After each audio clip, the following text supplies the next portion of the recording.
teman-teman semua, Assalamualaikum warahmatullahi wabarakatuh. Nah, pada kesempatan kali ini kita akan belajar tentang rantai makanan. Nah, sebelum belajar jangan lupa berdoa terlebih dahulu ya teman-teman. Setiap makhluk hidup memiliki ketergantungan terhadap makhluk hidup lainnya. Manusia memerlukan tumbuhan dan hewan. Tumbuhan dan hewan juga memerlukan manusia. Makhluk hidup juga memerlukan tanah, udara, dan matahari untuk mendukung kehidupannya. Teman-teman semua, pada kali ini kita akan belajar tentang peran makhluk hidup pada rantai makanan berdasarkan ekosistemnya. Rantai makanan adalah proses makan dimakannya antara makhluk hidup berdasarkan urutan perannya, yang mana ada yang menjadi produsen, konsumen, dan pengurai.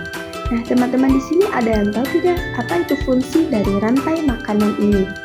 Nah, fungsi dari rantai makanan adalah yang pertama, menggambarkan interaksi langsung antar spesifik yang ada pada ekosistem itu sendiri, sehingga hubungan antar spesies bisa dibedakan mana yang termasuk spesies basal, peralihan, dan mana yang termasuk spesies predator puncak. Nah, yang kedua yaitu sebagai penyederhana dalam memahami suatu hubungan antar spesies. Dan yang ketiga, mempelajari kontrol atas ke bawah maupun ke bawah ke atas dalam suatu struktur dalam komunitas. Nah, teman-teman, ada yang tahu apa yang dimaksud dengan produsen, konsumen, dan pengurai? Baiklah, di sini akan dijelaskan apa itu produsen, konsumen, dan pengurai. Nah, produsen adalah organisme yang dapat menghasilkan makanan. Biasanya, produsen menghasilkan makanan melalui proses fotosintesis. Contohnya seperti tumbuhan hijau, lumut, alga, dan lain sebagainya. Nah, yang kedua yaitu konsumen.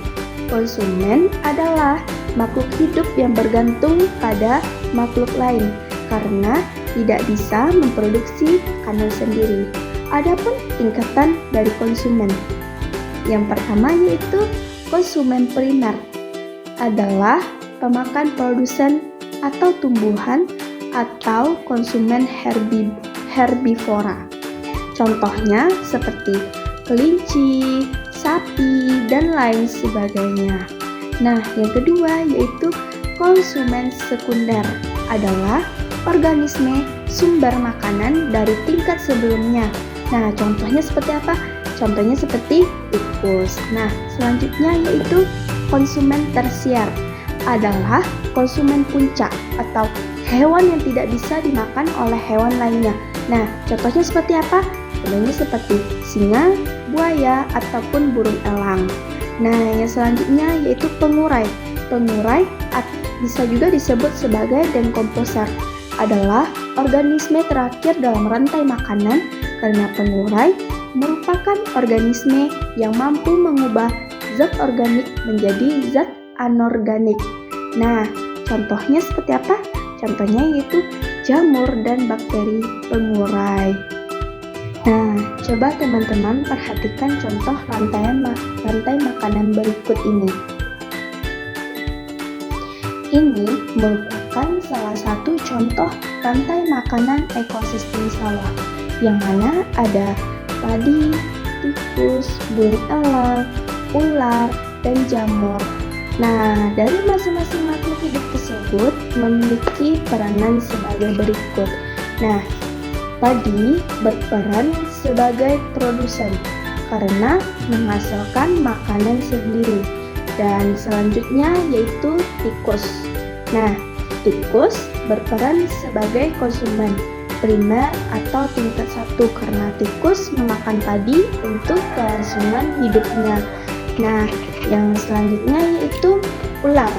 Nah, ular berperan sebagai konsumen sekunder atau konsumen kedua karena ular merupakan pemakan hewan lainnya atau karnivora, dan ular memakan tikus sebagai sumber energinya.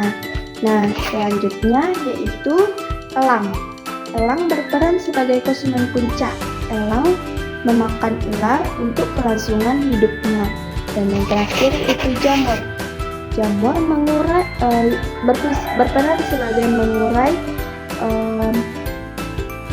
zat-zat dan nutrisi yang dapat diserap kembali oleh tanah dan tumbuhan untuk proses fotosintesis. Nah, peristiwa makan dimakan dapat berjalan dengan lancar dan seimbang jika seluruh komponen tersebut ada. Jika salah satu komponennya tidak ada, maka akan terjadi ketimpangan dalam urutan makan dimakan tersebut. Agar rantai makanan dapat terus berjalan, jumlah produsen harus lebih banyak daripada jumlah konsumen ke-1. Konsumen ke-1 lebih banyak daripada konsumen kedua, dan seterusnya.